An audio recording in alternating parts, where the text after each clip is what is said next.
بسم اللہ الرحمن الرحیم وبہ نستعین وهو خیر المعین صلی اللہ علی سیدنا محمد وآلہ الطاہرین۔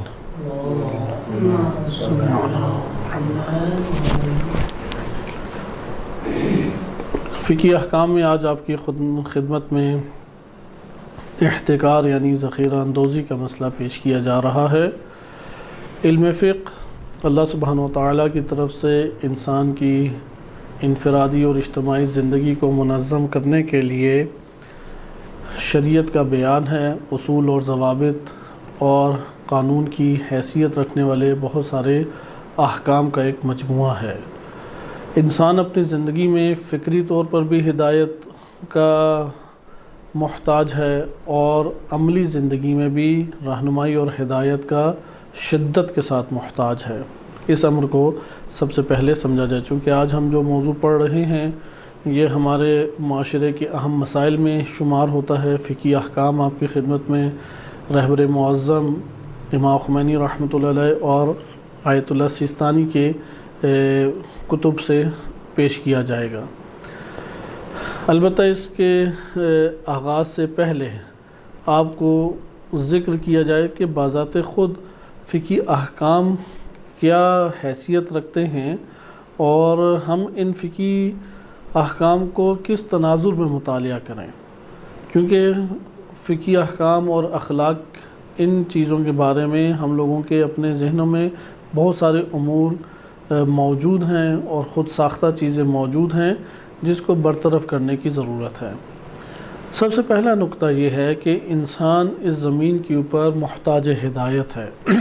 اس سے بھی پہلے کی گفتگو موجود ہے، خود انسان اور اس کی خلقت، اس کا کیا تقاضا ہے، کیوں انسان اس دنیا میں لایا گیا، کیوں انسان کو ایک مہلت دی گئی، کیوں اتنی صلاحیتیں، نعمتیں اور مصیبتیں، اور پھر حیات کے بعد ممات انسان کے لیے موت قرار دی گئی۔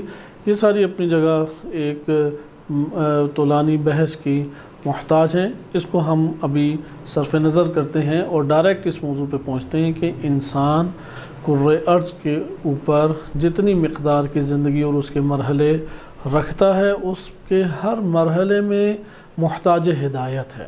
پہلا نقطہ یہ ہمیں جاننا ضروری ہے کہ انسان کا محتاج ہدایت ہونا۔ نمبر 2، محتاج ہدایت ہونے سے انسان کی مراد کیا ہے؟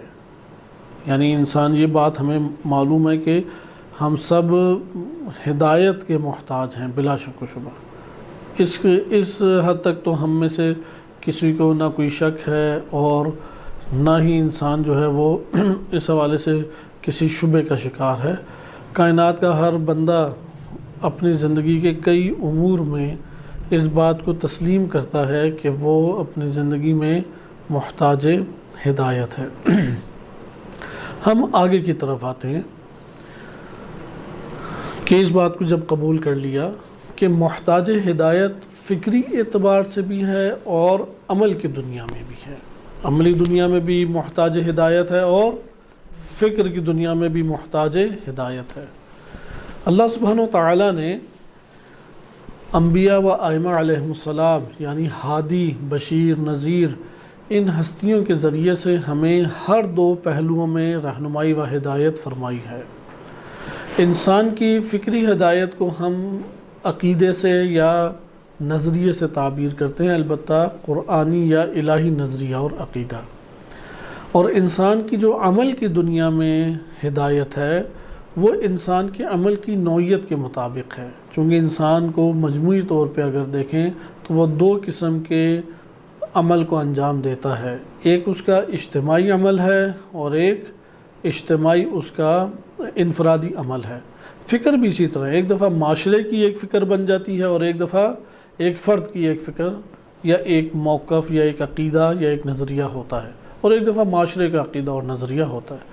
ہر دو کے اپنے آثار اور اثرات ہیں۔ عقیدے کے اپنے اثرات ہوتے ہیں جو انسان کے نفس اور روح کے اوپر بھی آشکار ہوتے ہیں اور اس کے عمل اور طرز زندگی سے بھی آشکار ہوتے ہیں۔ اس لیے عقیدہ ایسا نہیں ہے کہ ہر ایک کے اپنی سوچوں کے دھارے میں کسی بھی ایک بات کا قائل ہو جانا اور اس کا دوسرے سے کوئی ربط اور تعلق نہیں ہوتا ہے، ایسا قطعاً نہیں ہے۔ اگرچہ غرب میں بعض ایسے شبہات کھڑے کیے گئے ہیں جس میں یہ باور کرانے کی کوشش کی گئی ہے کہ نظریہ، آئیڈیالوجی اور فکر یہ تم لوگوں کا اپنے ایک انفرادی عمل ہے، اس کا کوئی معاشرے سے تعلق نہیں اور دوسروں پہ اس کا کوئی اثر بھی نہیں ہوتا، جبکہ معاملہ اس سے بالکل برعکس ہے۔ بہرحال وہ ہماری بحث سے ابھی یہ مسئلہ خارج ہے۔ ہماری جو ساری کی ساری بحث ہے وہ اس چارچوب میں یا اس دائرے میں ہوگی کہ انسان عمل میں جو محتاج ہدایت ہے، تو عمل کی نوعیت کیا ہے؟ عمل انسان کا ایک دفعہ معاشرتی اور اجتماعی ہے، اور دوسری دفعہ عمل کیا انسان کا انفرادی ہے۔ انسان کو ہدایت عمل کے باب میں کیسے ضرورت ہے؟ اس جگہ پہ عمل کے دائرے میں جو انسان کو لازم ضرورت ہے، اول یہ ہے کہ کون سے اعمال انجام دے اور کون سے نہ دے۔ بلا شک و شبہ اس میں انسان کو ہدایت اور رہنمائی کی ضرورت ہے، انسان خود سے یہ بات نہیں جان سکتا۔ کم ایسی چیزیں ہیں جن کے بارے میں انسان اپنی عقل اور تجربے سے جان لے کہ اس کو میں انجام دوں یا اسے انجام نہ دوں، لیکن اس کی زندگی چونکہ ایک دفعہ ملنی ہے، اور اجتماعی امور میں تو زندگی کئی نفوس اور کئی جانوں سے وابستہ ہو جاتی ہے، لہذا آپ اپنے تجربات کی اساس کے اوپر یہ کام نہیں کر سکتے کہ میں دیکھوں کہ اس عمل کی تاثیر کیسی نکلتی ہے، نفع میں نکلتی ہے یا نقصان میں نکلتی ہے۔ آپ یہ ایکسپیریمنٹ لوگوں کے اوپر نہیں کر سکتے، لہذا ضروری ہے کہ عمل کی طرف رہنمائی کرنے والی ایک ایسی ہستی ہو کہ جو علم میں بھی بے مثال اور لازوال ہے اور انتہائی وسیع علم رکھتی ہے، اور دوسری طرف سے وہ رحیم بھی ہو، کریم بھی ہو، یعنی رحمت اس کے وسیع تر ہو، لامحدود رحمت کا مالک ہو وہ ہستی، تاکہ وہ لوگوں کا نفع چاہے، اس کی بھلائی چاہے، اور اسی طریقے سے وہ قادر ہو لوگوں کی اس بھلائی کا، اس لیے وہ اپنی قدرت کے مطابق پھر اہتمام کرے۔ تو اللہ سبحانہ وتعالیٰ کی ذات بلا شک و شبہ اس عنوان سے اس قابلیت کی بھی مالک ہے، اور اللہ تعالیٰ ہی کو فقط حق پہنچتا ہے کہ اللہ سبحانہ وتعالیٰ اس قانون اور رہنمائی کو خلق فرمائے۔ انسان کی اجتماعی زندگی کے لیے بھی اللہ سبحانہ وتعالیٰ نے اصول، ضوابط اور رہنمائی رکھی ہے اس عنوان سے کہ کون سا عمل انجام دے اور کون سا عمل انجام نہ دے، اور یہ بھی رہنمائی کی ہے کہ کس طرز اور کس طرح سے، یعنی کیفیت بھی بیان کی ہے کہ یہ انداز اختیار کر کے عمل انجام دو۔ اور اسی کے ضمن میں اللہ سبحانہ وتعالیٰ نے ان مسائل کے اوپر جیسی حساسیت مسئلے میں پائی جاتی ہے، اس کی سزا بھی ویسی حساس قرار دی ہے۔ اس لیے ایسا نہیں ہے کہ مسئلہ چھوٹا سا تھا لیکن سزا بہت بڑی اللہ تعالیٰ نے رکھ دی ہو، ایسا قطعاً نہیں ہے۔ اس بارے میں عادلانہ و حکیمانہ اللہ سبحانہ وتعالیٰ کا ان تمام کے تمام قانون سازی کو بیان کرنا ہے۔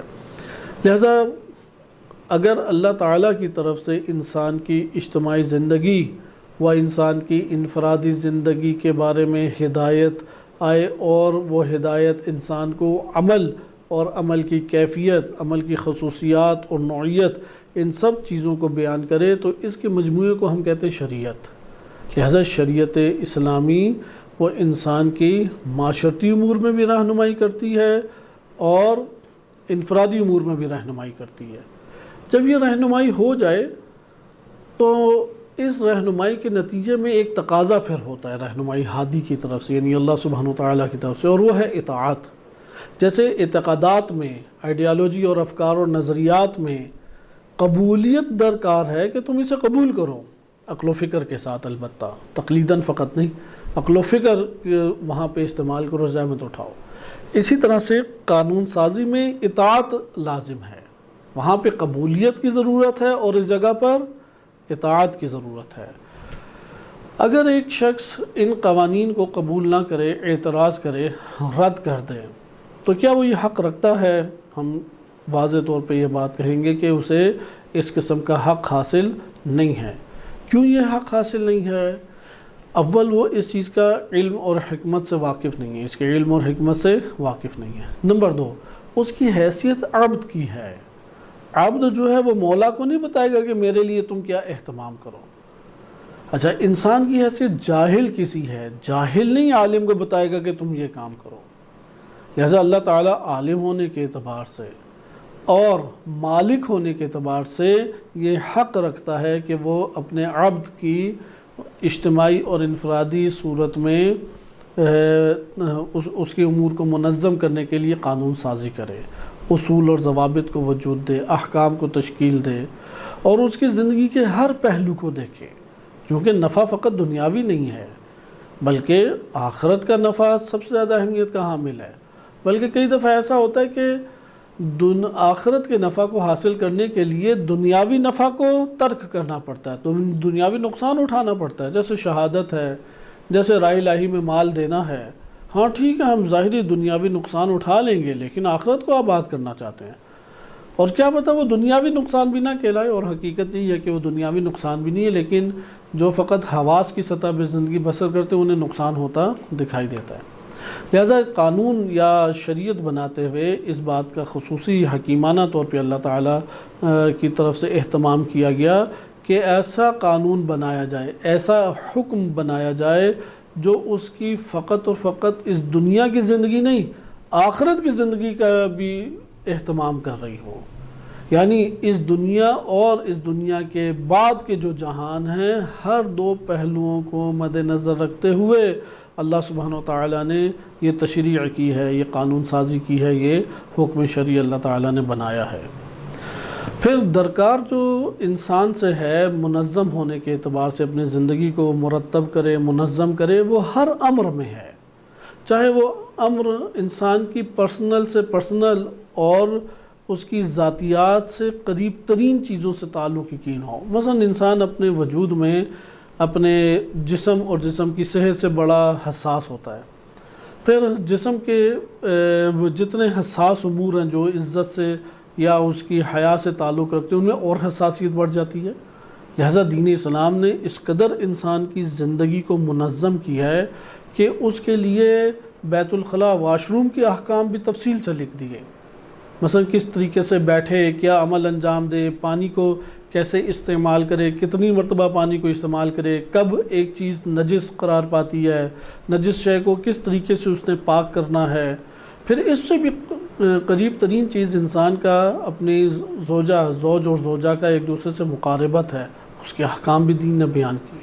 حتیٰ بال اور ناخن کے بارے میں بھی دین نے بیان کیا، کہاں سے ناخن کاٹنا شروع کرو، کہاں پہ ناخن کاٹنا ختم کرو، بال رکھنے ہیں، داڑھی رکھنی ہے، کس طرح کی رکھو، کس طرح کے انداز اور کتنی مقدار اس کی ہو، ساری کی ساری چھوٹی سے چھوٹی چیز دین الہی نے انسان کی زندگی کو منظم کرنے کے لیے بین معنی ہدایت و شریعت وہ ہمیں عطا کی ہے۔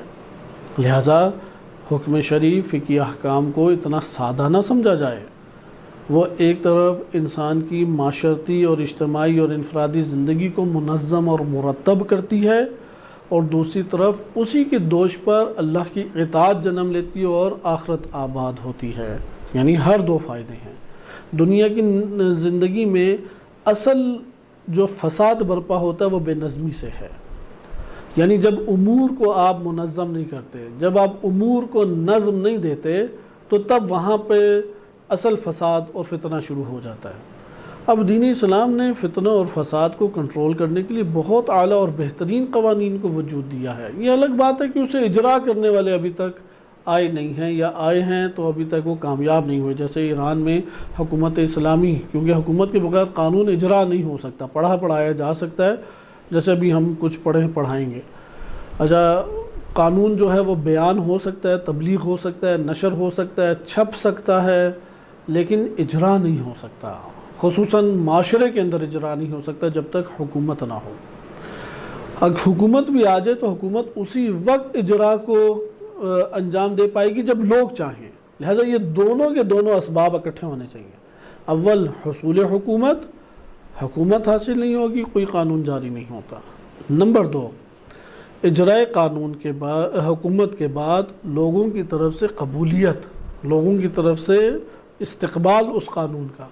اگر لوگوں کی طرف سے استقبال نہیں ہوگا قانون جاری نہیں کیا جا سکے گا، چاہے نبی صلی اللہ علیہ وسلم امیر المومنین علیہ السلام ہو یا ان سے پہلے کے انبیاء یا دیگر ائمہ علیہ السلام۔ یہ دو اسباب یکجا طور پہ جمع ہو جائیں تو تب ایک قانون جاری ہو سکتا ہے، وإلا قانون جاری نہیں ہوگا۔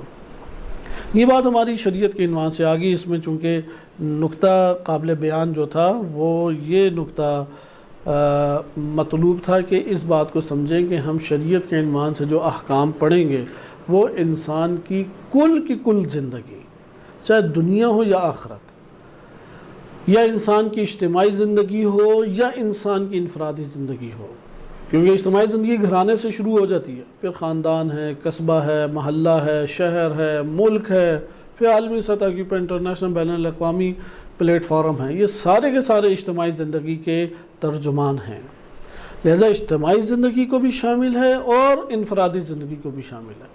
چھوٹی سے چھوٹی چیز، حتیٰ کہ انسان اپنے ذہن میں تنہائیوں میں جو تصور ابھارتا ہے اس کے بارے میں بھی فقہی احکام ہیں، کون سے تصور تم نے نہیں ابھارنے، کون سے ابھارنے ہیں، کن تصورات میں تمہیں اجازت ہے اور کن تصورات کی تمہیں اصلاً ضرورت نہیں ہے۔ فقہی احکام اس جگہ پہ بھی آگے مداخلت کریں گے، کیونکہ عبد ہے، یہ کائنات کی ہر شے اللہ تعالیٰ کے مقابلے میں عبد ہے۔ آج کے دور میں مولا اور عبد کا چونکہ نئی سسٹم اور نظام قائم رہا، اس لیے اس کو سمجھنا تھوڑا اب مشکل ہوتا ہے، پرانے دور میں زیادہ آسان تھا۔ آج کے دور میں آپ نوکر اور مالک کے رابطے سے سمجھ سکتے ہیں کسی حد تک، وائلا سٹیٹس عبد کا اس سے بھی نیچے تھا، کیونکہ عبد وہ اعتراض کرنے کی گنجائش نہیں مولا پہ رکھتا تھا، لہذا اللہ سبحانہ وتعالیٰ مولا ہے اور ہم عبد ہیں۔ یہ پہلا نقطہ۔ دوسرا اہم نقطہ کہ ہم فقہی احکام کا چونکہ ایک سلسلہ شروع کر رہے ہیں، اس میں وارد ہونے سے پہلے شریعت کا مختصر تعارف ہونا ضروری ہے، وائلا یہ ایک طولانی تعارف ہے کہ شریعت کی کیا ضرورت ہے، کیا اس کے اثرات ہیں انسانی زندگی پر، اور اس کا منبع اور اس کا ماخذ کیسا ہو۔ یہ اب بحثیں بہرحال کنارے کی ہیں، لیکن اس دفعہ اس موضوع کی ضرورت سخت ہے، خصوصاً غرب نے ان مسائل پہ جو شکوک و شبہات کھڑے کی ہیں وہ کثیر ہیں اور بہت سارے ذہنوں کو اس نے آلودہ بھی کیا ہے۔ خلاصہ کلام یہ پہلا نقطہ ہمیں سمجھ آ گیا کہ اللہ سبحانہ وتعالیٰ سے جو تشریح ہوئی ہے، جو چیزیں اللہ تعالیٰ نے حکم کی صورت میں ہمارے لیے ہدایت بنا کے بھیجی ہیں، وہ انسان کی اجتماعی اور انفرادی دونوں صورتوں کو یا دونوں حیثیتوں کو شامل ہے۔ اس کو ہم یہ بھی کہہ سکتے ہیں فقہ اجتماعی و فقہ انفرادی۔ علم فقہ اسلامی وہ دو حصوں میں تقسیم ہوتا ہے، ایک ہے علم فقہ اجتماعی اور دوسرا ہے علم فقہ انفرادی۔ دوسرا نقطہ جو آپ کی خدمت میں بیان کرنے کی ضرورت ہے، ان احکام کی ہمیں حاجت کیوں ہے، کیا وجہ ہے؟ اگرچہ پہلی تشریح میں اشارتاً کچھ بیان کیا ہے، لیکن اب قدر تفصیل سے کہ ہمیں کیوں اس کی ضرورت ہے، کیوں میں فقہی حکم کے اوپر عمل کروں۔ مثلا یہ عبادات واجب جو قرار دی گئی، کیوں میں اسے واجب کے طور پہ انجام دوں، حرام کے طور پہ رک جاؤں؟ ظاہراً تو ایک چیز مجھے اپنے مال سے کم ہوتی دکھائی دیتی ہے، ظاہراً روزے کی حالت میں اپنے آپ کو تکلیف پہنچانے کا احساس ہوتا ہے، اور جنگ کی باری آ جائے تو وہ تو پوری اپنی زندگی داؤ پہ لگانے کی بات آ جاتی ہے۔ کیوں ایسا ہے؟ کیا اس کی ضرورت پیش آئی؟ یہ اللہ تعالیٰ نے کیوں احکام ہمارے لیے بنا کے لازم قرار دے دیے؟ اس میں جو پہلا نقطہ ہے وہ یہ ہے کہ کائنات کے اندر یعنی اس دنیا کے اندر زندگی بدون قانون آباد ہو ہی نہیں سکتی، نہ گھرانے کی، نہ کسی اور ادارے کی، اور نہ کسی خاندان، قبیلے یا ریاست کی۔ قانون کے بغیر زندگی آباد نہیں ہو سکتی، کسی بھی سطح کی زندگی آباد نہیں ہو سکتی۔ کیسے؟ اس کی بنیادی وجہ یہ ہے کہ یہ دنیا تزاحم کی دنیا ہے۔ یہ پہلے بھی مطلب چند دفعہ ذکر ہوا، لیکن اس کو ذرا دقت سے دیکھیں۔ تزاحم کی دنیا سے مراد یہ ہے کہ جس چیز میں کسی ایک کا فائدہ ہے، اگلے کا اسی میں نقصان ہے۔ وسائل زندگی محدود ہیں، اتنے وسیع تو موجود نہیں ہیں کہ ہر بندہ فری میں ان سے استفادہ کرتا چلا جائے۔ سارے کام ایک بندہ خود انجام نہیں دے سکتا، بس ایک تزاحم کی دنیا ہے، یعنی جس میں ایک کا نفع ہے دوسرے کا اسی میں نقصان ہو رہا ہے۔ مثال کے طور پہ قوم کا ممکن ہے کہ سودی نظام سے پاک اقتصادی نظام کو کھڑا کرنا پوری من حیث القوم بہت فائدہ ہو، لیکن انفرادی طور پہ سود خوروں کے لیے بڑا نقصان ہو۔ لہذا یہاں پہ ہم اس بات کو بیان کریں گے، یہ ٹکراؤ تو موجود ہوگا، ٹکراؤ کو کیسے دور کیا جائے؟ ایک کا نفع دوسرے کا فائدہ۔ مثلا قاتل جو ہے اس کو، مقتول کو جو اس نے قتل کیا، نفع اٹھایا اس نے اپنے طور پہ، لیکن مقتول کا تو ضرر ہو گیا ادھر، اب وہ کیا کرے؟ لہٰذا یہ ہے تزاحم کی دنیا، ایک اپنے لیے جس چیز میں فائدہ سمجھ رہا ہے اسی چیز میں دوسرا کیا قرار دے رہا ہے؟ نقصان ہے۔ اس لیے اس کو منظم کرنے کی ضرورت ہے، نہیں منظم کرے گا تو وہ جہان تباہ ہو جائے گا، لڑائی جھگڑے اور بربادی اس جگہ کو گھیر لے گی۔ دوسری چیز جو ہمیں ابھارتی ہے کہ نئی قانون سازی ہونی چاہیے تزاحم کے لیے، وسائل زندگی محدود ہیں، اس قدر وسیع طور پہ تمام کے تمام، بعض وسائل زندگی کثرت سے موجود ہیں، جیسے آکسیجن ہے، کثرت سے موجود ہے، وہ کرونا میں کم ہوئی تو اس کے اوپر بھی جان کے لالے سب کو پڑ گئے، لیکن اللہ تعالیٰ نے اس وسیلہ زندگی، ذریعہ زندگی کو وسیع رکھا ہے۔ اسی طرح پانی کی صورت میں اللہ تعالیٰ نے وسیع ذخائر زمین کے اوپر آباد کیے ہیں، اور اس طرح سے دیگر چیزیں، لیکن ایک بڑا مجموعہ انسان کے وسائل زندگی کا ہے کہ جو محدود ہے، سب کے لیے وہ نہیں میسر، سب کے لیے اس تک دسترس نہیں ہے، لیکن ضرورت بھی سب کی ہے۔ مثلا صاف پانی کا مسئلہ آج کے دور میں، گیس اور پیٹرول کے وسائل کا مسئلہ، یا اسی طرح سے دیگر مسائل ہیں کہ یہاں پر کیا ہے؟ محدودیت ہے، ہر کوئی قبضہ کرنا چاہتا ہے، ہر کوئی اسے قابض ہو کے اپنے فائدے میں لینا چاہتا ہے۔ اب تو ممالک اس مسئلے میں ٹوٹ پڑے ہیں، کیونکہ زمین کے اوپر انہوں نے خوب تحقیقات کی اور انہیں پتہ ہے کہ فلاں ذخائر فقط اس ملک میں پائے جاتے ہیں، کسی اور ملک میں نہیں، اور وہ وسائل لے جا کے سٹور کرنا چاہتا ہے۔ امریکہ یہ سیاست چل رہا ہے، اور پہلے زمانے میں بھی یہ سیاست چلی جاتی تھی۔ خلاصہ کلام، وسائل زندگی کی محدودیت وہ کس چیز کا سبب بنتی ہے؟ شدید جھگڑے کا سبب بنتی ہے۔ اس کی مثال آپ سمجھ سکتے ہیں کہ ایک جگہ پہ آٹے کی کمی ہے اور آٹے کا ٹرک آتا ہے تو لوگ کیسے ٹوٹ پڑتے ہیں۔ اب وہاں پہ ہر ایک کی کیا خواہش ہوگی؟ ہر ایک کے گھر کے لیے ایک بوری ہے، لیکن ہرس انسان کے اندر اسے ابھارے گی کہ تم 5 بوریاں یا 10 بوریاں لے جاؤ۔ اب وہ جب 5 یا 10 بوریاں لے کے جائے گا تو ایک طبقے کا نقصان ادھر کر رہا ہوگا۔ یہاں پہ یہ جو جھگڑا پیدا ہو رہا ہے وہ کیوں پیدا ہو رہا ہے؟ وسائل کی محدودیت کی وجہ سے۔ اس لیے قانون سازی کی ضرورت ہے، وسائل کی محدودیت۔ تیسری چیز جو دونوں سے زیادہ ہے، بالا تر، جو دونوں سے زیادہ اہمیت کی حامل ہے قانون کی طرف انسان کو جو ابھارتی ہے، اور وہ ہے کہ انسان کا نفس بالطبع سرکش ہے، باغی ہے۔ اگرچہ فطرت اور عقل اللہ نے اس کے باطن میں رکھ دی، لیکن اس کے باوجود طبع انسانی سرکش اور باغی ہے۔ جب پیٹ بھر جاتا ہے تب بھی بغاوت کرتا ہے۔ ان الانسان لیطغی ان رآہ استغنی، کہ انسان نے جب بے نیاز اپنے آپ کو پایا تو طاغوت بن گیا، سرکش بنتا ہے۔ وہ بڑھتی ہے ہر ایک کے اندر۔ اب بھی آپ اپنی نفس کے اوپر غور کریں تو ہم اس چیز کا احساس کریں گے۔ جب پیٹ بھر جائے تو ہمیں احساس ہوتا ہے ایک سرکشی کا، بغاوت کا، چاہتے ہیں کہ آگے بڑھ کر ایک ہم امر انجام دیں۔ اسی لیے محفلیں جب جمتی ہیں اور خوب کھا پی رہے ہوتے ہیں تو بے لاگ زبان استعمال کی جاتی ہے، کیا کہے حدود سے تجاوز کرتے ہوئے لگائے جاتے ہیں، عجیب و غریب حرکات کی جاتی ہیں، کیونکہ نفس کا جب پیٹ بھرتا ہے تو وہ سرکشی اور بغاوت کے دائرے میں آ جاتا ہے۔ اسی طرح قرآن کی آیت بھی ہے کہ اگر سورہ شورا کی اللہ تعالیٰ سب کو وسیع رزق دے دیتا تو یہ سارے کے سارے ایک دوسرے سے لڑ جھگڑ کے بغاوت کر کے مر جاتے، زمین پہ آباد ہی نہ ہو پاتا۔ لہٰذا آپ نے یہ بھی ملاحظہ کیا کہ یہ جو نفس کی سرکشی ہے اس کو آپ کون کنٹرول کرے؟ مثلا ایک کہے گا کہ میں چاہتا ہوں پوری رات لائٹیں جلی رہیں، دوسرا کہے گا میں چاہتا ہوں سونے کا ٹائم ہے سویا جائے، اچھا تیسرا یہ کہے گا کہ ٹھیک ہے لائٹیں بند کرو یا کھولو، میں نے تو ادھر باتیں ہی کرنی ہے۔ تو کس کی ہم اب مانیں؟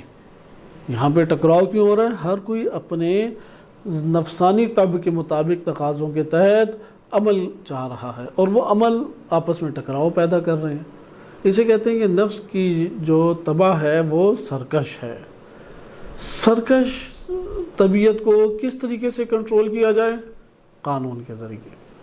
اس لیے شیعہ ہو یا سنی ہو، مسلم ہو، مذہبی ہو، دیندار ہو، ریلیجیس ہو یا ایتھیسٹ ہو، اصلاً مانتا ہی نہیں ہے کسی چیز کو، الحاد ہے، زندیق ہے، اس کا قائل ہو، جو جس تفکر کا قائل ہے وہ قانون کے بارے میں اس بات کا اعتقاد رکھتے ہیں کہ قانون ہونا چاہیے، قانون کے بغیر زندگی نہیں ہے۔ زمین کے اوپر حقیقی چیزیں اللہ نے آباد کر دی، آکسیجن ہے، سبزی جات ہیں، وسیع دریا ہیں، لقدق صحرا ہیں، میدانی علاقے وسیع تا حد نگاہ نظر آ رہے ہیں، یہ ساری چیزیں موجود ہیں، لیکن قانون نہیں بنائیں گے تو یہ ایک بھی چیز آپ کی قابل استفادہ نہیں ہے، استعمال نہیں ہو سکتی، گھرانے کے اندر بھی نہیں ہو سکتی، کوئی کھانے پینے کا اہتمام نہیں ہے، مہمان کے بٹھانے لے جانے کا کوئی اہتمام نہیں ہے، کسی چیز کا کوئی اہتمام نہیں ہے، وہ گھرانہ ہی نہیں وجود میں آئے گا۔ ایک گھرانہ چھوٹا سا قانون کے بغیر وجود میں نہیں آتا۔ خود انسان اپنی زندگی کے امور بدون قانون نہیں منظم کر سکتا، خود اپنے لیے وضع کرے گا۔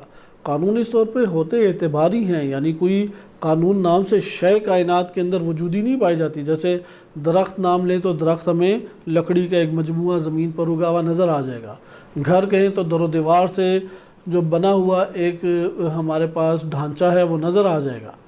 لفظ قانون کے تو اس طرح سے کوئی کائنات میں چیز کی تو اشارہ کر کے یہ نہیں کہیں گے کہ یہ قانون ہے۔ قانون کو اعتبار کیا جاتا ہے چیزوں کو منظم کرنے کے لیے۔ مثلا آپ ایک کاغذ ہے، اس پہ ایک تصویر بنا کے اس کے پر رقم عدد لکھ دیں اور اس کو اعتبار کر لیں کہ آئندہ سے یہ کرنسی کے طور پہ اعتبار کیا جاتا ہے، اور یہ مارکیٹ کے اندر جب یہ دیا جائے گا تو اتنی چیزیں اس کے مد مقابل وہ لے سکتا ہے۔ اعتبار ہے، آپ ایک وقت آتا ہے اس کا اعتبار ختم کر دیتے ہیں، اب وہ پھر کاغذ کا ٹکڑا بن جائے گا کرنسی سے۔ اگرچہ قانون ہے لیکن یہ قانون اعتباری ہے، حقیقی نام سے کوئی شے نہیں ہے۔ لیکن یہ کیوں قانون بنایا گیا ہے؟ تاکہ نسل انسانی، نوع انسانی زندگی بسر کر سکے اور اس کی حفاظت ہو سکے۔ بس قانون میں اصل پیش نظر کون ہوتا ہے؟ انسان، اس کی انفرادی اجتماعی زندگی میں اس کی حفاظت، اس کا نفع۔ قانون کے ماوراء اصل جو پیش نظر ہے وہ یہ ہے۔ اب دین اس بات کا قائل ہے کہ انسان کی زندگی ایک نہیں ہے، یہاں پر بھی اس نے جینا ہے اور اس جہان کے بعد بھی انسان نے جینا ہے، لہذا انسان کو اس دنیا کو مقدمہ قرار دیا گیا ہے اور آخرت کو ذی المقدمہ، یعنی اس دنیا کو انسان نے استعمال کر کے آخرت کو آباد کرنا ہے۔ ڈائریکٹ آخرت تک کسی کی رسائی نہیں ہے، وہ دنیا کا مرحلہ طے کرے گا تو آخرت پہنچے گا۔ آخرت کو آخرت کہتے ہیں اسی لیے دنیا کے بعد ہے، آخر یعنی جو بعد میں ہو، دوسرا ہو، تو دوسری زندگی جو پہلی زندگی کے بعد ہے، اس دوسری زندگی کو آخرت کہتے ہیں، کیونکہ پہلی زندگی کو آپ مرتب منظم نہیں کریں گے، دوسری زندگی بھی آباد نہیں ہوگی۔ پہلی زندگی کو آباد کرنے کے لیے اب قانون کی ضرورت کے سارے قائل ہو گئے۔ 3-4 وجوہات میں نے عرض کر دی کہ یہ تزاحم کی دنیا ہے، ایک نفع اور اسی میں دوسرے کا نقصان ہے، اسے منظم ہونے کی ضرورت ہے۔ انسان کے وسائل زندگی محدود ہیں، اس لیے اسے منظم ہونے کی ضرورت ہے۔ قانون آ کے اس کے لیے ہر ایک کو اس کی مقدار پہنچانے کی حد تک منظم کرے گا اور اس تک چیزیں پہنچائے گا۔ اور نمبر 3، باغی اور سرکش طبع یہ تقاضا کرتی ہے کہ قانون ہو۔ اب قانون کون بنائے؟ یہاں پہ ساری بحث شروع ہوتی ہے۔ قانون کی اہمیت سے کوئی بھی منکر نہیں ہے۔ ہاں، قانون بنایا کیوں جاتا ہے اس کا فلسفہ بھی واضح اور آشکار ہے کہ دنیا کی زندگی قابل حیات اور جینا ہو، جینے کے قابل یہ دنیا ہو، کے قابل یہ انسان، یہ مقصود ہوتی ہے۔ لہذا قانون کے لیے، قانون کی حد تک ہمارے لیے یہ بات واضح ہے کہ قانون کے ماوراء فلسفہ کیا تھا؟ فلسفہ زندگی انسانی کی آباد کاری ہے، نوع انسان، فرد انسان وہ بچ جائے اور اپنے امور زندگانی کو وہ پورا کر سکے، یہ اصل فلسفہ قانون ہے۔ اب اگر یہ نہیں طے ہوتا تو اس قانون کو تبدیل کریں گے۔ جو قانون اس ہدف کو تک نہیں ہمیں پہنچا رہا، یعنی ہماری حفاظت اور ہمارے مصالح اور نفع کا باعث نہیں بن رہا، تو وہاں پہ ہم قانون کو تبدیل کر دیں گے۔ قانون کے ماوراء اصل مقصد کیا تھا؟ وہ یہی تھا کہ انسان کی زندگی آباد ہو اور انسان اپنی زندگی کے نفع کو اٹھائے۔ اب دین آ کے یہ بیان کرتا ہے کہ آپ کی زندگی دوسری بھی ہے جہاں آپ نے ہمیشہ رہنا ہے، اور وہ بھی اسی مسئلے کے اوپر کھڑی ہے زندگی کہ آپ نے اس دنیا میں کیسے زندگی بسر کی ہے، اسی کے اوپر اگلے جہان کی زندگی۔ اس لیے ہر دو کو دیکھ کے قانون بنایا جائے گا۔ ایسا نہیں ہے کہ ادھر کی زندگی آباد ہو جائے اور اگلے کی زندگی، آخرت کی زندگی برباد ہو جائے۔ یہ قانون تو بڑا گھاٹے کا سودا ہے کہ ادھر تو ہم نے چند دن رہنے سے، یعنی ایک بندے نے بس سٹاپ پہ 10 گھنٹے گزارنے، اس کے لیے بڑی خوبصورت اس نے قانون سازی کی، اور جہاں پہ اس نے 10 سال گزارنے ہیں اس کے بارے میں کوئی خبر ہی نہیں ہے، بہت گھاٹے کا سودا ہے۔ لہذا اللہ تعالیٰ نے ایسا قانون بنایا ہے جو اس دنیا کو بھی اسے منظم کرے اور آخرت کی زندگی کو بھی منظم کرے۔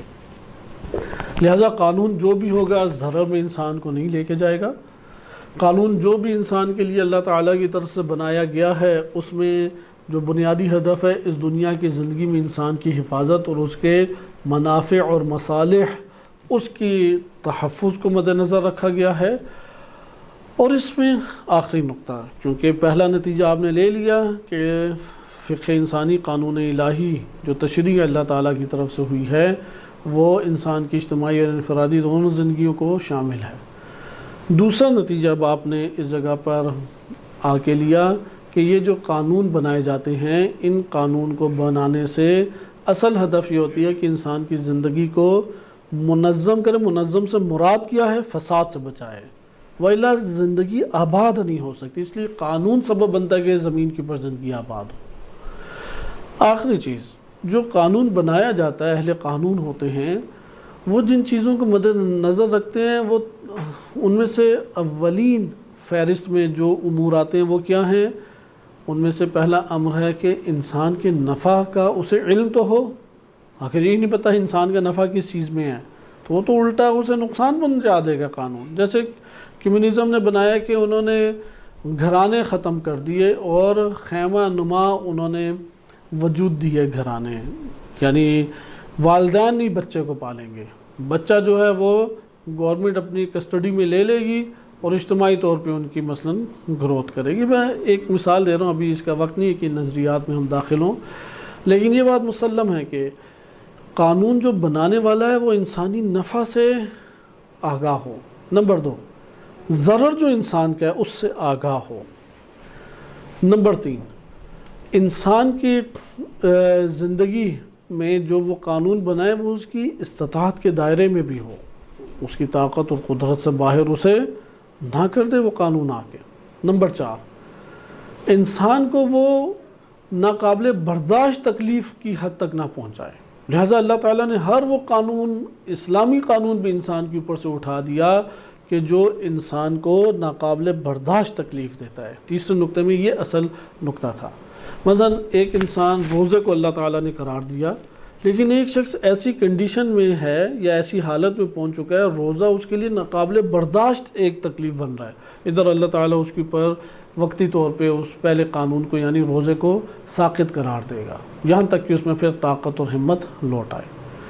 لہذا انسان کی استطاعت کے مطابق ہے، لہذا جو بے انتہا ضرر پہنچائے، ناقابل برداشت انسان کے لیے ہو جائے وہ ضرر، یہاں پہ وہ قانون سازی، چونکہ قانون تھا انسان کو بچانے کے لیے، انسان کے تحفظ کے لیے، انسان کے نفع کو اس تک پہنچانے کے لیے، لہذا یہاں پہ اسلام جو ہے وہ دوسرے درجے کی قانون سازی کرے گا۔ یہ تیسرا نقطہ ہمارے پاس آیا۔ اس میں چوتھا نقطہ، چونکہ یہ سارے ہماری بحث سے مربوط ہیں، ہم جب ابھی ذخیرہ اندوزی کے احکام پڑھیں گے تو وہاں پہ کئی سوال پیدا ہوں گے اور وہ اس سے مربوط ہیں اور اس کے جوابات اسی جگہ ہیں۔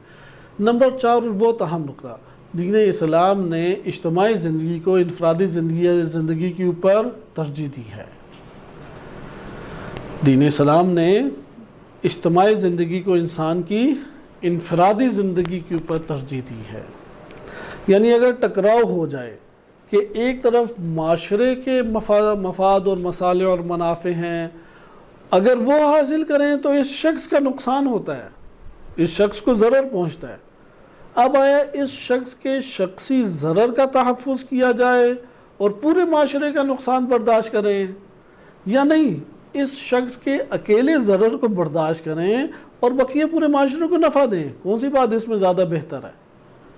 لہذا دوسری واضح طور پہ بات ہے اور یہ بات مشترک ہے، یعنی تمام مذاہب اور تمام کے تمام جو ادیان کا انکار کرنے والے الحادی نظریات ہیں، ہر دو مکتب اس بات کو قبول کرتے ہیں کہ انسان کے معاشرے کے منافع کو اگر شخصی ضرر سے ٹکراؤ پیدا ہو جائے تو معاشرے کے منافع کو آپ ترجیح دے دیں گے اور شخص کو نقصان دینا وہ قابل قبول ہوگا۔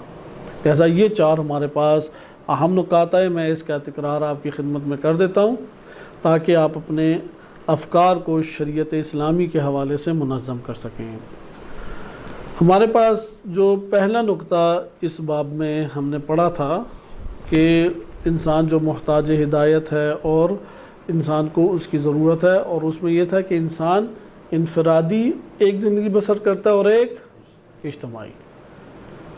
جو اللہ تعالیٰ کی طرف سے تشریع ہے وہ اس کی انفرادی اور اجتماعی ہر دو زندگی کے امور کو شامل ہے۔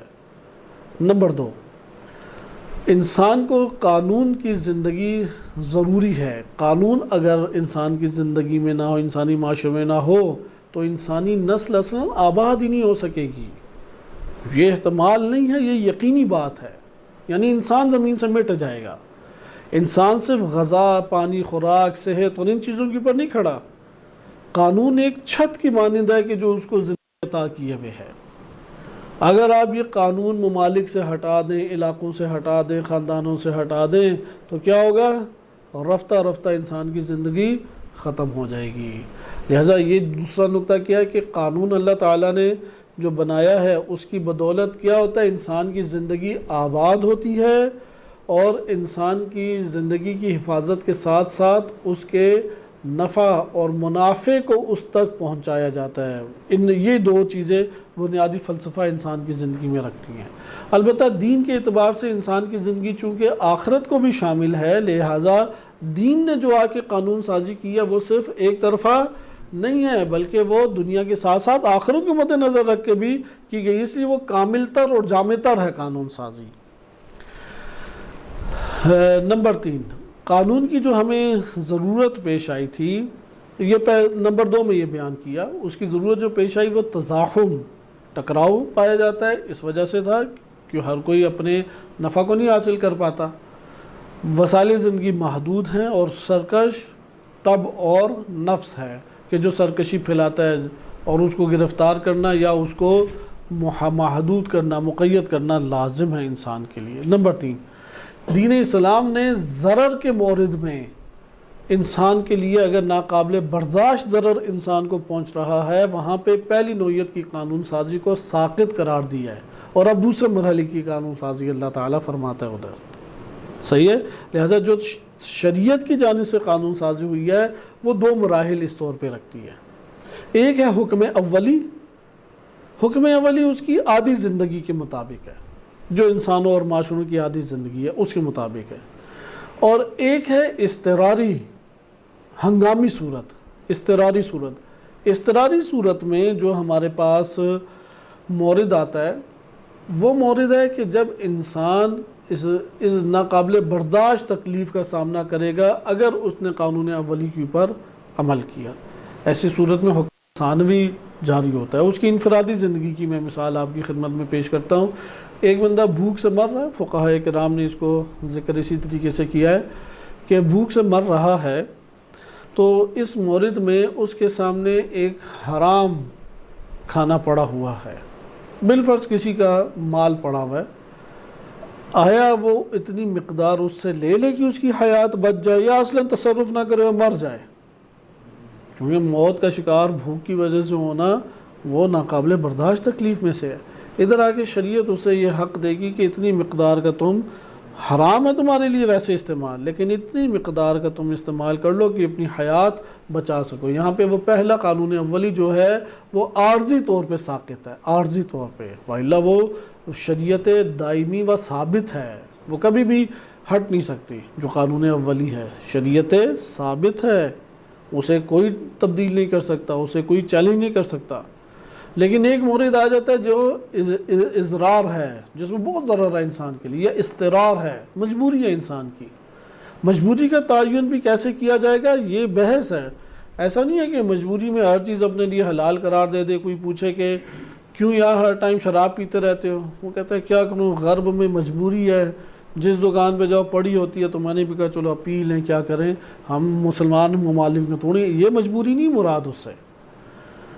مجبوری سے مراد یہ ہے کہ اس کے پاس کوئی اصلاً آپشن باقی نہ رہے اور اس کی استطاعت سے باہر ہو جائے، دائرہ استطاعت سے باہر ہو جائے۔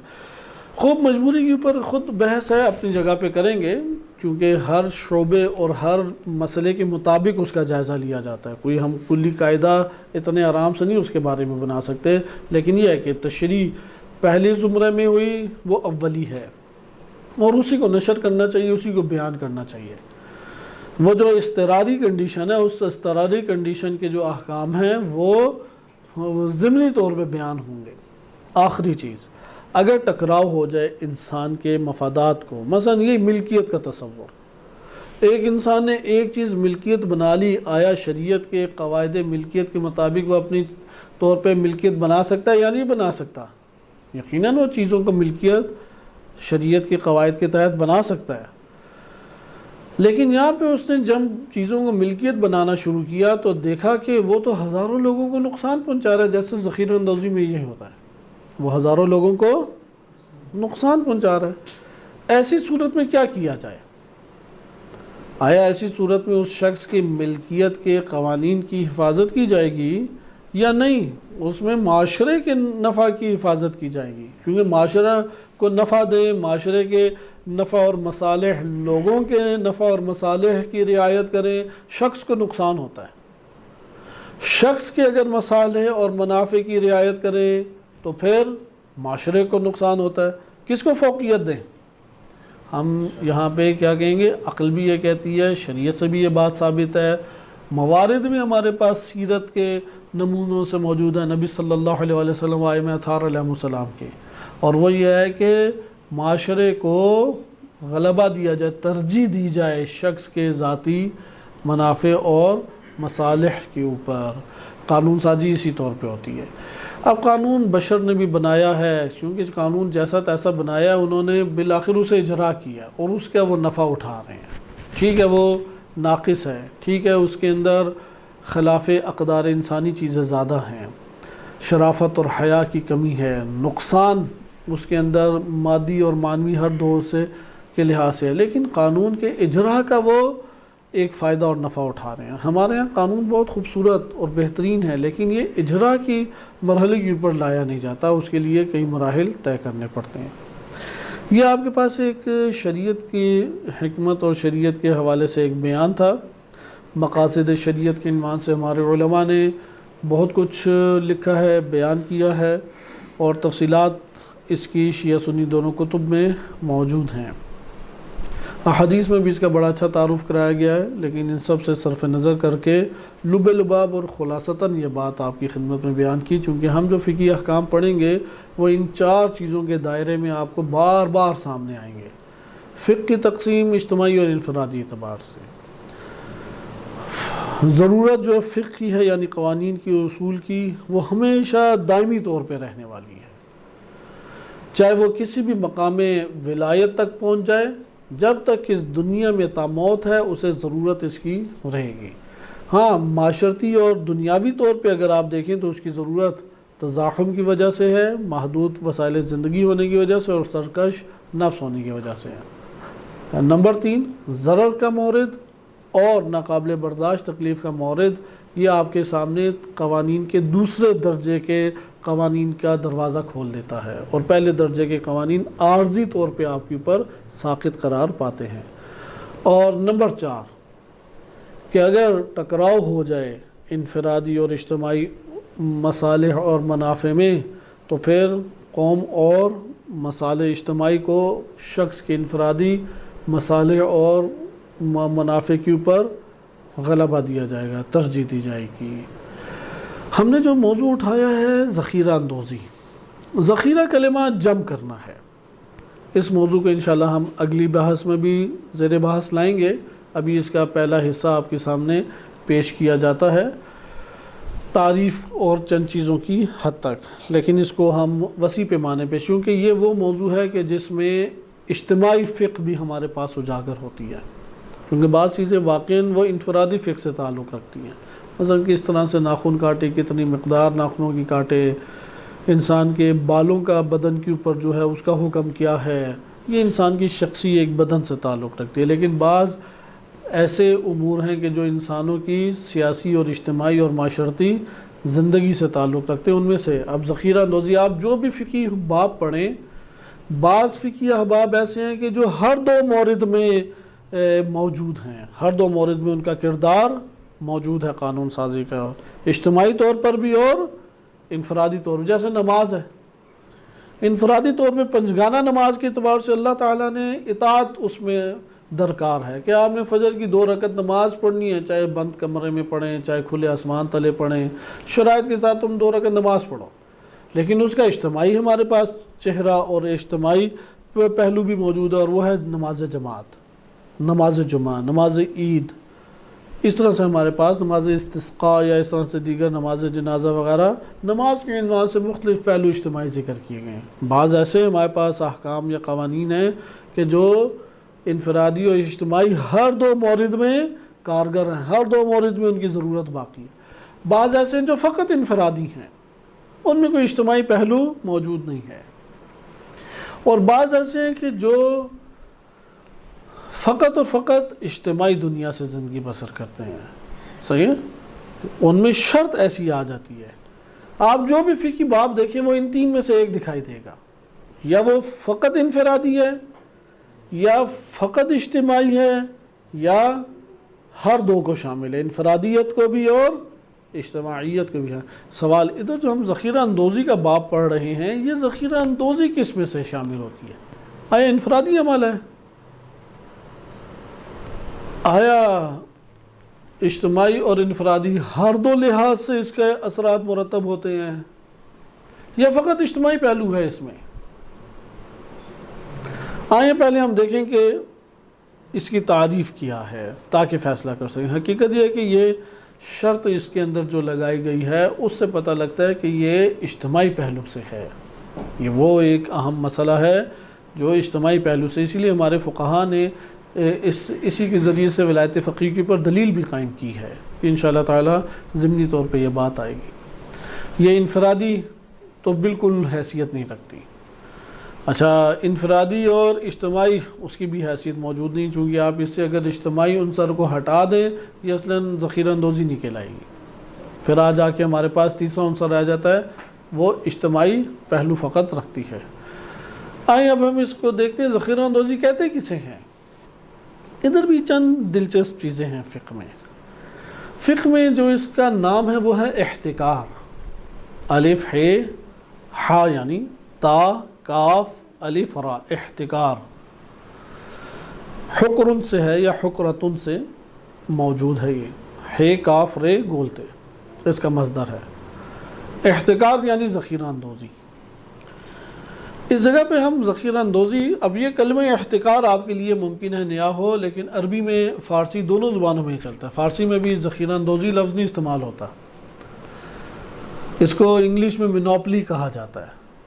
انگلش میں اس کے لیے جو بہترین لفظ ہے وہ مینوپلی کے نام سے موجود ہے، البتہ ادھر آیا وہ فرق کرتا ہے، یعنی اس کا ہم جائزہ لیں گے مختصر طور پہ، البتہ چونکہ وہ ہماری بحث سے خارج ہے، لیکن جو جدید اقتصاد ہے وہ اقتصاد نے بڑے پیمانے پہ آج کے دور میں متاثر کیا ہے، اور اسلامی جو قانون سازی ہے اس میں جدید اقتصاد کو مد نظر رکھتے ہوئے، اقتصادی مسائل کو مد نظر رکھتے ہوئے آپ کو مطالب لانا، یہ اس ٹائم الحمدللہ حوزہ علمیہ میں یہ کام ہو رہا ہے، لیکن وہ تاخیر سے یہ کام شروع ہوا ہے، اور اس میں ابھی بہت ترقی اور پیش رفت کی ضرورت ہے۔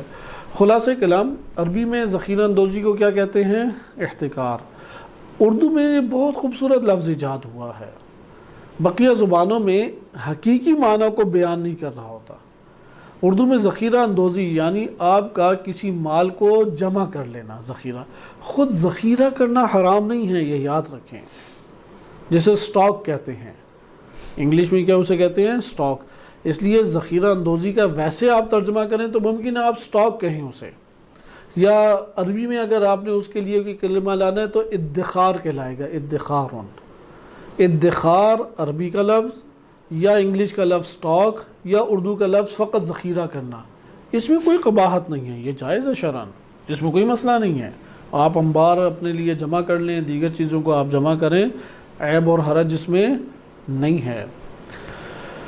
البتہ یہ جو میں نے اصول بتائے ان کے اوپر گفتگو ہے، خصوصاً وہ جو آخری اصول ہے اس کے اوپر ایک حد تک ہم گفتگو کریں گے، کیونکہ وہ ہمیں آسانی سے ہضم نہیں ہونا چاہیے، اس کے اوپر سوال ابھرنے چاہیے کہ کیوں انسان کے انفرادی پہلو کو، اجتماعی پہلو کو انفرادی پہلو پہ انسان کی فوقیت دی گئی ہے۔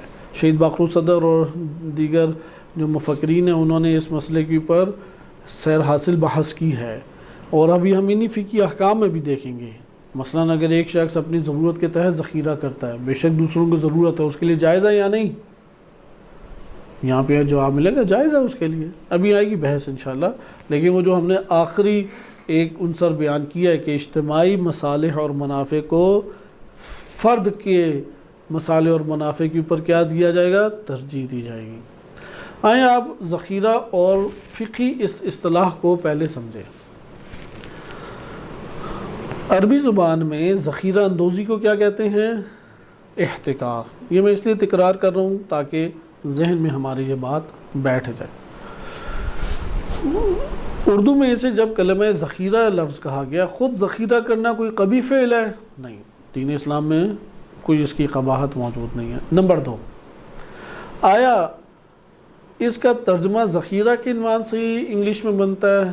تو انگلش میں سٹاک کہتے ہیں، اور سٹاک کے اعتبار سے کوئی قباحت موجود نہیں ہے۔ نمبر 3، عربی میں کیا کہیں گے؟ ادخار۔ ادخار کے عنوان سے کوئی قباحت موجود نہیں، اس لیے عمل ذخیرہ کرنے میں کوئی قباحت موجود نہیں ہے، ایک مباح عمل ہے، اپنے لیے آپ کر سکتے ہیں۔ کہاں پہ مسائل خراب ہوتے ہیں؟ کیونکہ کوئی بھی چیز جو حلال حرام طہارت نجاست رکھتی ہے وہ اپنے آغاز میں بری نہیں ہے۔ مثلا شراب ایک حد سطح پر بنتی ہے، مثلا اگر انگور کا نچوڑ ڈالا جائے اور اس کو ابال دیا جائے، جب ابالا دیا جائے تو پہلا اس کا حصہ یعنی 3 حصے کر لیں برتن کے، صحیح ہے؟ انگور میں آپ نے ایک برتن لیا، دیگچی لی، بھر دی انگور کے پانی سے، اسے ابالا دیا 3 حصے آپ نے دیگچی کے کر لیے، پہلا حصہ اڑ گیا، اب وہ 3 جو حصہ ابال آنے کے بعد وہ جائز نہیں ہے آپ کے پاس، صحیح ہے؟ پہلا حصے تک اگر ابال آ گیا تو نجس ہے، دوسرا حصہ نجس، جب پہلے 2 اڑ جائیں تیسرا حصہ جو بچ جائے گا وہ کیا ہے؟ وہ پاک شمار ہوگا۔ یا آپ کے پاس 3 حصوں کے حوالے سے جو احکام ہے، فقہی احکام ہیں کہ تیسرا حصہ یا 3 اس کا ثلث بالفرض اگر وہ چلا جائے تو جو آپ کے پاس بچ جائے، بالفرض ایک مثال میں ابھی آپ کی خدمت میں دے رہا ہوں، وہ دقیق صورت نہیں پیش کر رہا کہ چیزوں کی جو مقدار ہے اس مقدار سے حلال حرام کا تعلق ہے۔ 3 ثلث اڑ جائے، ممکن ہے کہ تیسرے حصے کے بارے میں ہے ذہاب الثلث کہا جاتا ہے کہ 3 حصے اڑ جائیں تو اب جو بقیہ بچے گا وہ پاک ہے، لیکن جب تک وہ نہیں 3 حصے اڑے اور آپ اسے ابال دے رہے ہیں، ابالی جا رہے ہیں، تو وہ ابھی پاک نہیں ہوا۔ پھر وہ پاک ہونے میں کیا بقیہ اطراف پاک ہوں گے یا نہیں، تو اس طرح سے پھر احکام آتے ہیں۔ بس آپ نے دیکھا کہ مقدار کی اساس کے اوپر حلال حرام کو ذکر کیا گیا، اور یہ شریعت ہی بتائے گی کہ کس مقدار کو تم حلال قرار دو، کس مقدار کو حرام قرار دو۔ یہاں پر بھی اسی طریقے سے عمل ذخیرہ خود کیا ہے؟ وہ حرام نہیں ہے۔ اگر کوئی مال کو یا کسی جنس کو یا کسی شے کو جم کرتا ہے تو اس نے کوئی حرام کام انجام دیا ہے؟ نہیں، حرام کام نہیں ہے۔ حرام کب بنتا ہے؟ حرام کام کے لیے پہلے ہم اس کو لفظ کو سمجھیں۔ عربی زبان میں جو ہم موضوع پڑھ رہے ہیں وہ ہے احتکار، جو ٹاپک پڑھ رہے ہیں۔ احتکار کا مطلب یہ ہے کہ انسان کا ایک مال کو جم کر لینا جبکہ اس کی ضرورت دوسرے لوگوں کو بھی ہو۔ اگر دوسرے لوگوں کو اس کی ضرورت نہیں ہے اور وہ مال کو جم کرتا ہے تو وہ احتکار نہیں کہلائے گا، وہ فقط ذخیرہ کرنا کہلائے گا۔ دوبارہ میں اس کی مثال آپ کو دے دوں، احتکار اور ذخیرہ اندوزی کب کہلائے گی؟ اول یہ ہے کہ جم کرے، حبس المال، جمع المال، اول کیا ہے؟ جم کرے۔ نمبر 2، جم کرنے کے بعد وہ دوسرا عمل کیا انجام دے، دیکھے کہ اس کی ضرورت لوگوں کو ہے یا نہیں۔ اب لوگوں کو کب ایک چیز کی حاجت پیش آ جاتی ہے؟ جب وہ مارکیٹ میں کم ہو جائے۔ اگر مارکیٹ میں وافر موجود ہے تو لوگ اسے لے سکیں گے یا نہیں، یا اس کی قیمت وہ بندہ بہت زیادہ بڑھا دے تب لوگ اسے لے سکیں گے۔ اب ادھر بھی یہ اختلاف ہے، انشاءاللہ ابھی آگے پڑھیں گے. بس پہلی چیز ہے. دوسری چیز شرط کیا ہوگی کہ اس کو حاجت لوگوں کی ہو. نمبر 3، اس نے جو مال کو جم کر کے محبوس کر کے ذخیرہ کر کے رکھا ہوا ہے، اس کا اس سے مقصد یہ ہو کہ میں قیمت زیادہ بڑھے گی تو مہنگے داموں بیچوں گا. اگر اس کی یہ نہ ہو ڈیمانڈ، بلکہ اس نے اس لیے قابو کیا ہے یا ذخیرہ کیا ہے تاکہ میں اپنی زندگی کے چند دن جو ہیں اس کی تدبیر کرتے ہوئے گزارا کروں، تو تب یہ احتکار نہیں کہلائے گا. درست ہے؟ بس کتنی آپ کے پاس قیود آ گئی، شرطیں آ گئی. پہلی کیا ہے صورت؟ حبس المال، جمع المال. دوسری کیا ہے اس میں؟ لوگوں کو اس کی ضرورت ہو. تیسری کیا ہے کہ وہ اس نے اس لیے یہ محفوظ کر کے رکھی ہے، جم کر کے رکھی ہے تاکہ اس کی قیمت بڑھے تو وہ مہنگے داموں اسے بیچے. انتظاراً لغلائہ، کہ وہ اس منتظر ہے کہ یہ بڑھے اور میں اس کو پھر بیچوں. کیونکہ اگر اس نے لوگوں کو نقصان دینے کے لیے محفوظ کیا ہے تو نقصان دینا مومنین کو یا معاشرے کو وہ تو فساد فی الارض ہے، وہ تو زمین پر سخت فساد پھیلانے کی مترادف ہے. اس لیے اس باب سے تو ہر چیز حرام ہو جائے گی. اس لیے اس باب سے احتکار نہیں کہلاتا. یعنی یہاں پہ ذخیرے کی آپ صورتیں دیکھیں، احتکار کب ہوگا؟ صحیح ہے، اس کو یعنی ذخیرہ اندوزی کب کہلائے گی. ہم اس درس میں آغاز میں اسی چیز کا تعین کر لیں کہ کب احتکار کہلائے گا. بس آپ کلن جم کرتے ہیں، لوگوں کو حاجت نہیں ہے، لوگوں کو ڈیمانڈ نہیں ہے، آپ اپنے پاس ایک سٹاک کرتے ہیں، جیسے کہ کاروباری افراد گوداموں میں سٹاک کرتے ہیں. کوئی گناہ نہیں ہے، کوئی عیب اس میں نہیں ہے. یہ پہلی صورت ہوگی، یہ احتکار نہیں کہلائے گی. دوسری صورت، آپ نے ذخیرہ کیا، مال کو جم کیا اور لوگوں کو اس کی ضرورت بھی ہے. پہلی صورت میں تو لوگوں کو اس کی ضرورت ہے ہی نہیں، آپ اپنے طور پہ سٹاک کر رہے ہیں، یہ احتکار نہیں ہے. نمبر 2، آپ جم کرتے ہیں مال کو، لوگوں کو اس کی ضرورت ہے، اور آپ کے مال کو جم کرنے یا اس جنس کو جم کرنے کے پیچھے اصل مقصد یہ ہے کہ اس کی جب مالیت بڑھے مارکیٹ میں تو میں اسے مہنگے داموں اپنی قیمت پر بیچوں. یہاں پر مینوپلی اور یہ قریب قریب آ جاتے ہیں، جو مینوپلی کے عنوان سے، کیونکہ اس اصطلاح کا انگلش جو اصطلاحی ٹرم بنتی ہے وہ مینوپلی بنتی ہے، لیکن شرائط کچھ جدا ہو جاتی ہیں. بہرحال یہ جو تیسری چیز ہے اس میں مقصد کیا ہے کہ وہ اسے مہنگے داموں میں بیچے.